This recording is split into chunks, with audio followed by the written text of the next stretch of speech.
Hey Jake, you look deep in thought. What's on your mind? Oh, nothing. Well, actually, yeah. Something's been bothering me. You ever feel like you don't know how to start a conversation with someone new? Like, you want to talk, but you just don't know what to say?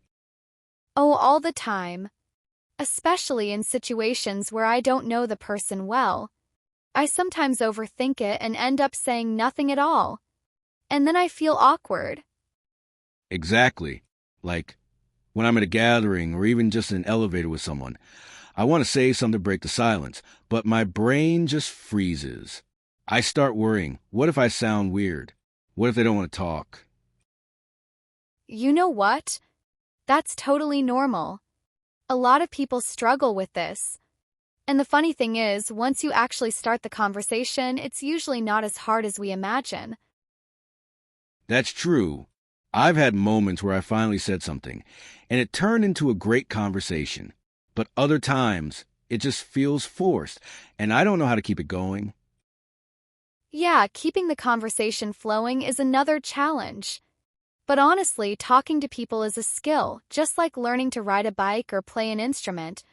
The more you do it, the easier it gets. I like that. So today, let's break it down. How do we start a conversation naturally, keep it going, and avoid awkward moments? That's exactly what we're going to cover today. We'll also share some simple techniques to make conversations feel effortless and enjoyable. And if you ever struggle with talking to people, this video is for you. So stick around, and by the end, you'll feel way more confident in your conversations.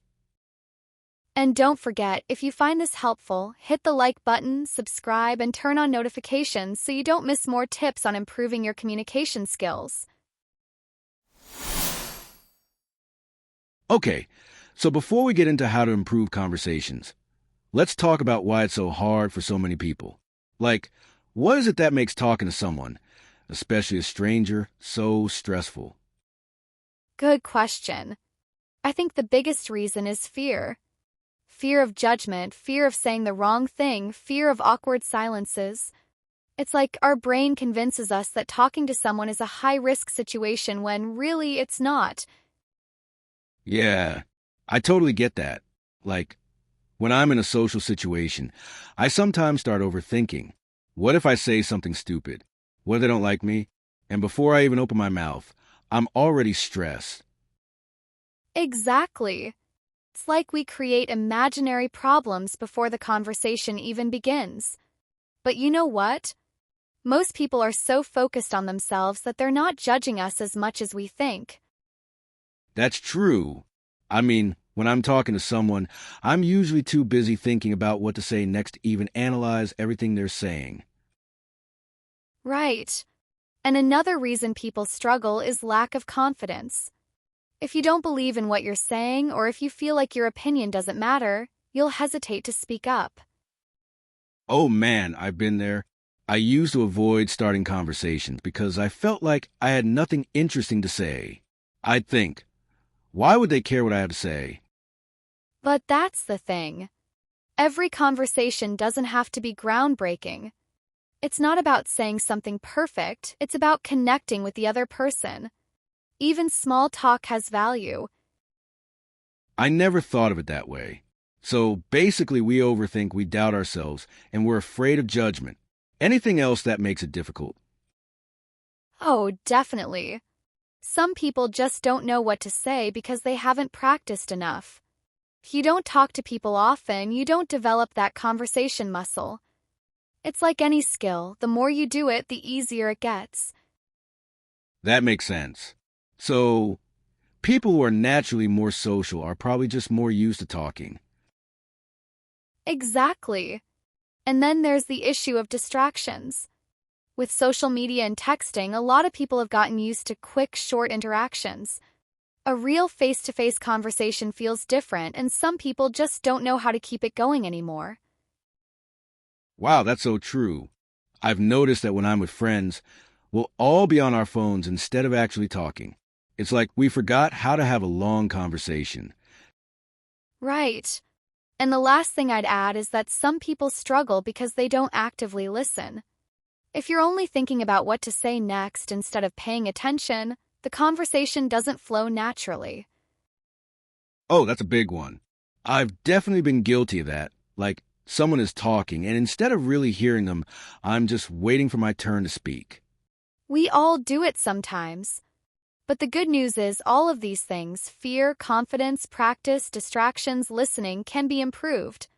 And that's what we're going to talk about next. Okay, so we've talked about why people struggle with conversations. Now, let's get into the real challenge. How you actually start a conversation naturally. Like, what do you say when you don't know someone well? Great question. I think a lot of people overcomplicate this. They think they need some super clever or deep opening line, but in reality, the best way to start a conversation is often the simplest. So you mean just saying hi is enough? Sometimes, yeah. Just a friendly greeting can be the easiest way to open the door. But if you want to go beyond that, one of the best ways is to comment on your surroundings. Like what? Give me an example. Okay, let's say you're at a party and you don't know many people. Instead of standing in the corner, you could turn to someone next to you and say something like, "Wow, the music here is great!" Or, "Have you tried the snacks? That dip is amazing." It's a simple way to get a conversation going without pressure. Oh, I like that.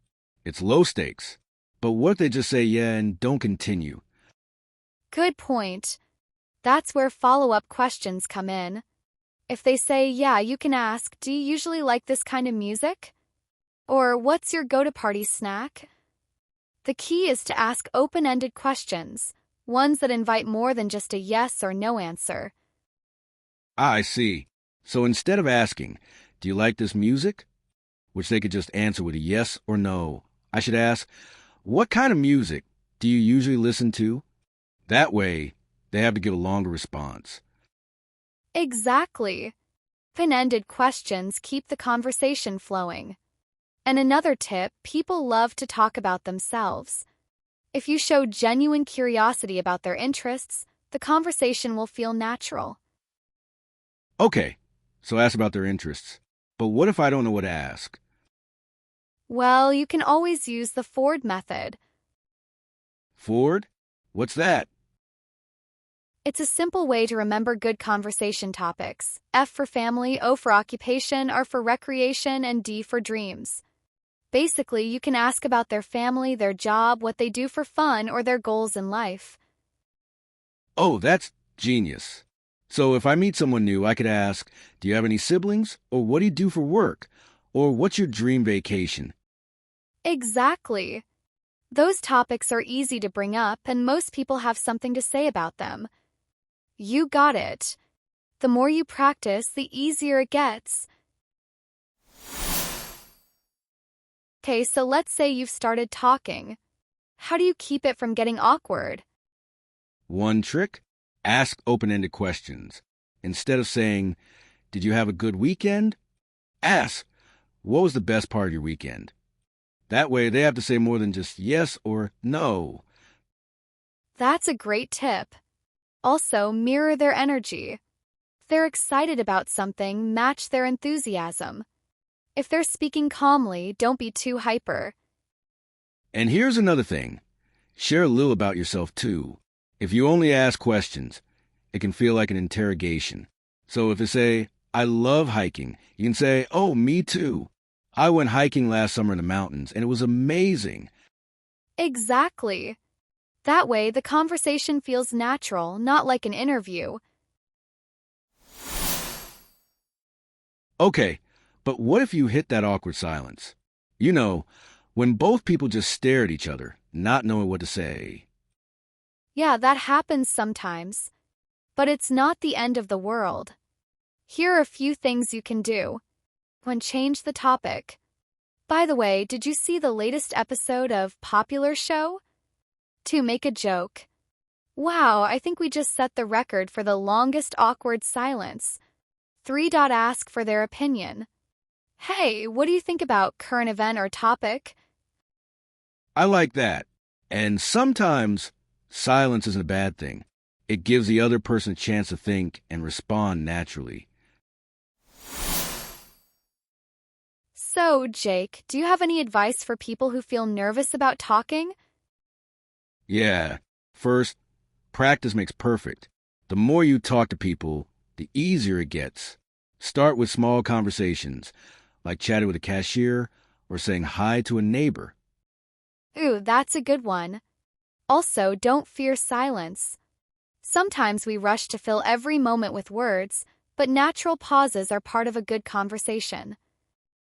Oh, and one last thing, smile and use open body language. When you look relaxed, people feel more comfortable talking to you. Before we wrap up, let's go over some useful words and expressions related to conversations. I'll say the phrase and you explain it.